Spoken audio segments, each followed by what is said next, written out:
Hello, I am Mrs. Superior Life. You are now watching a helpful video strategically picked by Superior Life Nation to assist you in reaching your superior life. Be sure to subscribe to see more helpful videos. Now let's check it out.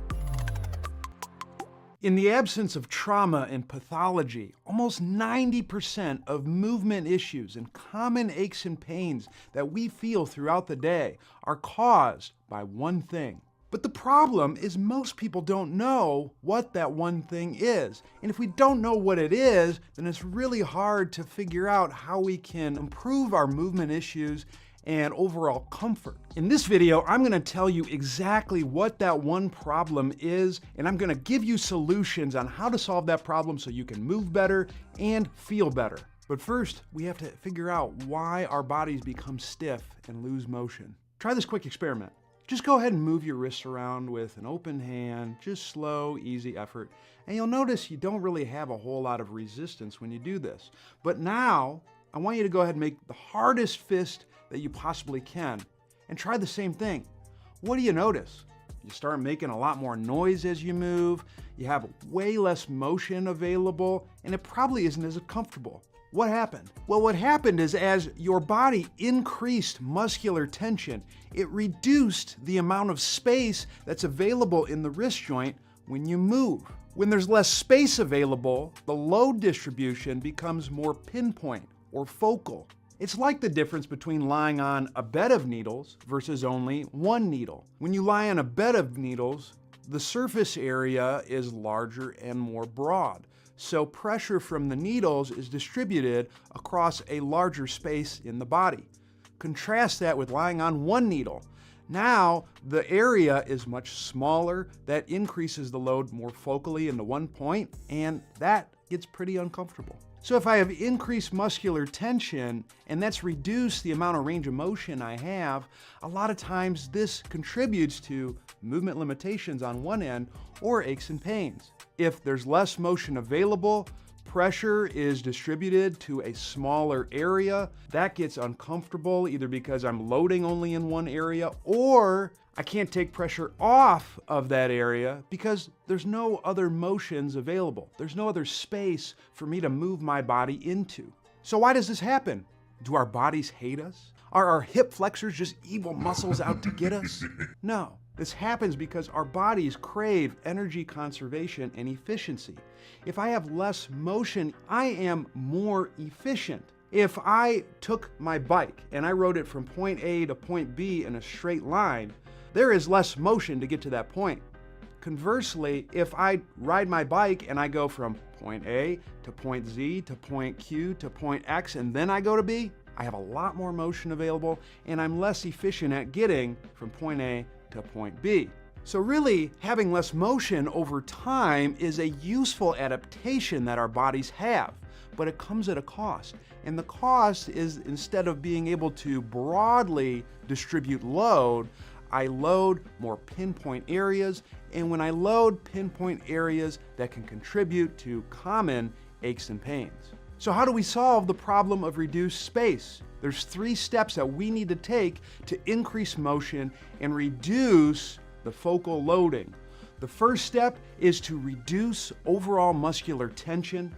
The second step is to increase range of motion in common areas that are limited, that can impact multiple parts of our bodies. And then the third thing is to increase our efficiency when it comes to having more space.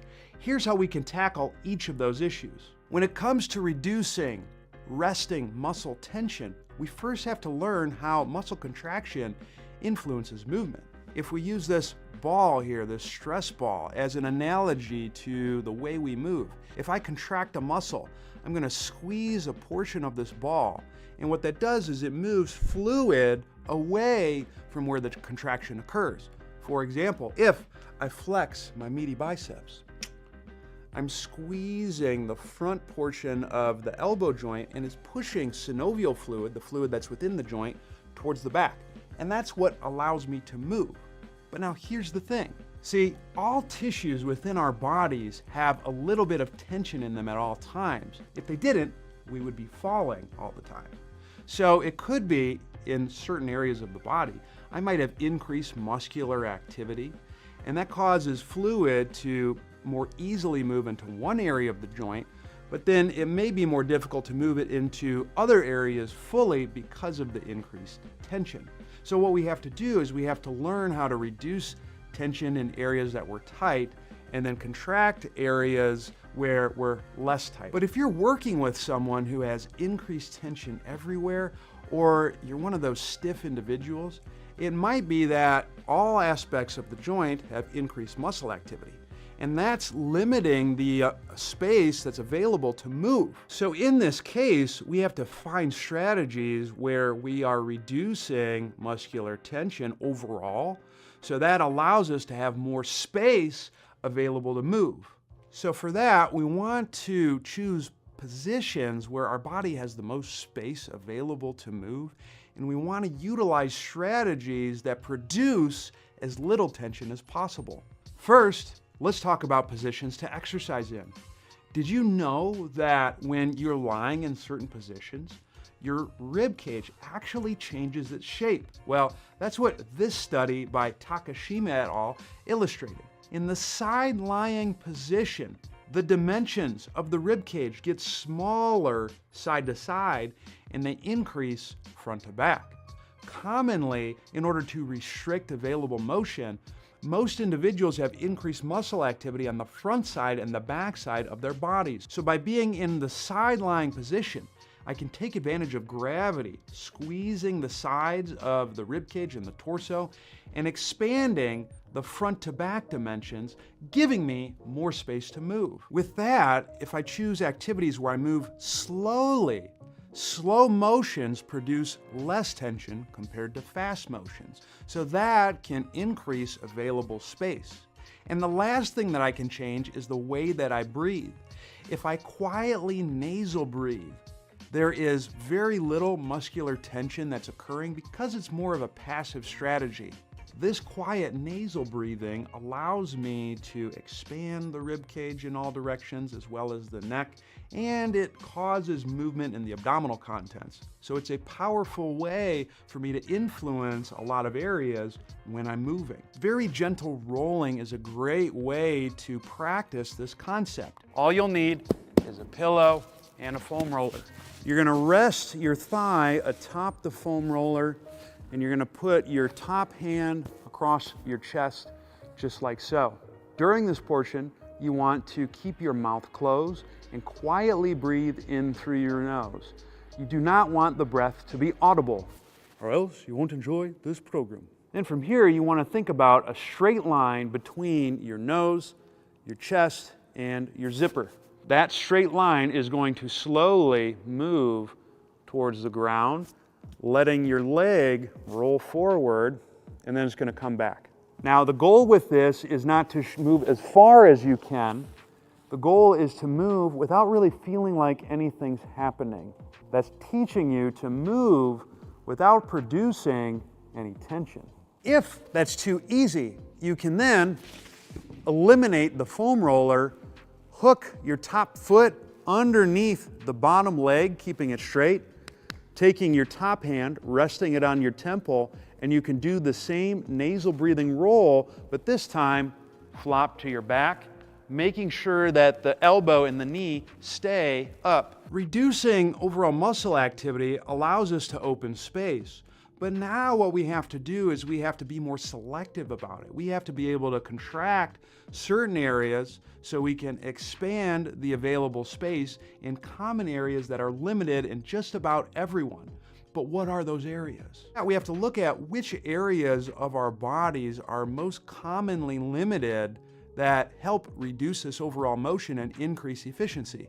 There's two key places. Are you someone who can't really touch your toes, or perhaps you feel like you have a lot of tension in your hips, or you even lock your knees out a lot?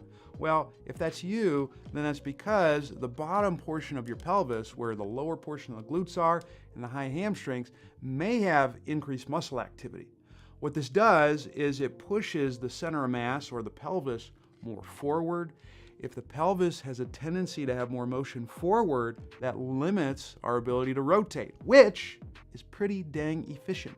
If the pelvis has a tendency to move forward, it can increase muscle activity of stuff on the front side of our bodies, namely the rectus abdominis. If that muscle is engaged, that will have a tendency to pull the thorax downward like this. Does this look familiar? Someone who's got more of a slouched posture.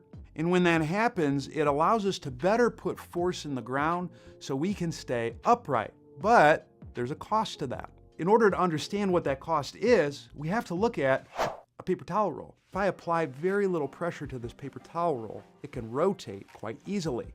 But if I squeeze the front and the back of the paper towel roll, now I have less ability to rotate and it can't move as well. Our bodies do very similar things.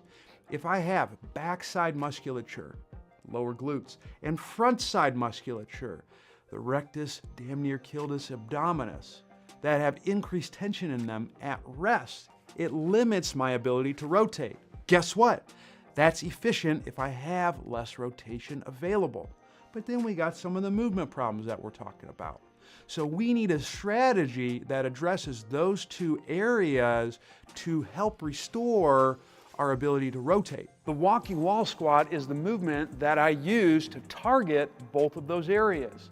Here's how to do it. Have your feet hip width apart, making sure that you're feeling weight along the whole foot, especially the inside heel and the big toe base. You want to make sure as you do this that you don't tip the feet inward. Hands will be on the wall. You want your eyes looking towards the wall at all times. Soften the knees. Here you're going to take a silent nasal inhale. Exhale is going to be long and slow through the mouth. Now as you're exhaling, that's when you want to begin the movement portion. From here, you're going to keep your knees fixed. You want to slowly walk your hands down the wall and push your hips backwards. Once your hips are backwards, you might feel a little stretch in the back of the hips. Then you want to slowly, again, walk down the wall, putting pressure into the wall, and squat. You'll feel the back of the legs working. You're going to hold this position and breathe silently in through the nose. Nice soft exhale through the mouth. Do it for 5 rounds of 5 breaths. Here are the ways that people will screw this up. 1, they'll lose the eye position on the wall. They'll either look down or they'll look at the wall. 2, they'll just kind of glide down the wall without using that pressure into the wall to push the hips back. 3, they'll let the knees drift straight as they do the hinge. And lastly, they'll hinge, but then when they do the squat portion, they'll just keep rounding through the back and have minimal knee bend. We've reduced muscular tension. We've increased motion in 2 of the most common areas people are limited. So we should be good, right? Wrong. Even though we have this motion available, we might not be efficient in utilizing this movement strategy. So how do we become more efficient at a more difficult strategy for our bodies?